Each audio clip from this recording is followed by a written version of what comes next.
My name's Ellie. I got into lacrosse as a bit of a joke. I heard from a friend about Simon Lovett's podcast, started listening to it. He mentioned the club, mentioned that the women's team needed some players, and it was around the corner from my house. So I was like, I'll go and have a shit time and it'll be fine.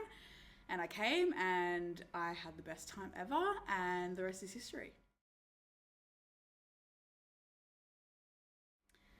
I think it means working together.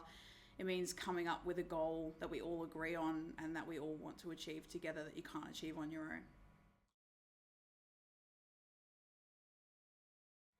own. I think belief in what women's sport can be, because you hear a bunch of times, watching women just isn't as entertaining as watching the men, or they don't play at the same level, when in reality there's been a lack of progress, and it'll take us some time to get to that stage, but it's just we need belief, and I think that's the biggest barrier at the moment. I didn't have any sporting idols because I hated sport growing up. But if we count ballet as a sport, which I think it definitely should be, Misty Copeland was a huge one for me.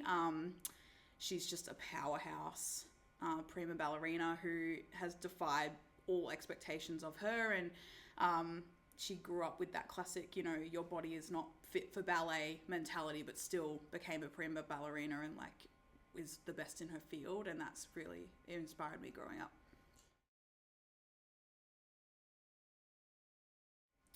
Funny, I hope. Supportive, inclusive, yeah.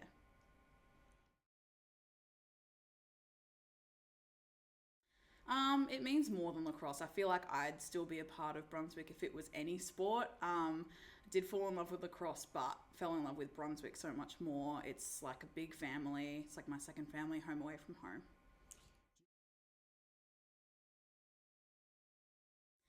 When I started playing box lacrosse and played for South Australia, that was a big thing for me. Obviously, it was a bit of a, they just need some more girls and get around it, but it was just so amazing to, in my second or third year of playing a sport, be involved at such a high level, stakes game was so exciting.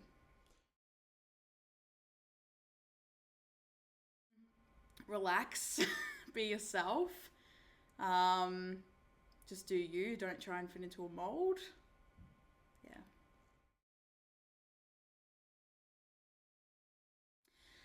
Yeah, it's been difficult, and I try and juggle up now that I love sport and thinking back to my entire childhood just hating sport. I try to weigh up how much of that was, did I just hate sport, or did I just hate being a plus size girl trying to do sport? I feel like the perception is just that you're going to be shit, you're going to be unfit, and sometimes I am shit and unfit, but it's not because I'm big. Um, and especially growing up as a dancer, that was really just, if you weren't the body type, then you were just worth nothing. So it's really exciting to see, different shapes and sizes and everybody getting out there and just incredible plus size women making it on the biggest stage ever, and just proving that, it's not what it looks like, or, big girls can be just as powerful. Yeah, I was the kind of kid that tried something for a couple weeks and then gave it up. Tried absolutely everything, like every martial art, tennis, like pretty much everything you could think of. But I feel like it was just if you're not in for, making it all the way, or in for life, then you're not in, or you just sort of sit on the outskirts of a club and, not really be paid much attention because you weren't going for it. So that was hard, because for me, it's 25% about the sport and excelling at the sport, and 75% about the community and people getting around you, and growth in yourself, and growth as a team, and meeting people, coming out of your shell. So without that, I'd just lose interest in the sport immediately and kick the curb, which is sort of what happened when I started at Brunswick. I thought it was just going to be the same thing, but it was a just completely different story. So that's why I've stuck around. Happy International Women's Day from Brunswick Lacrosse.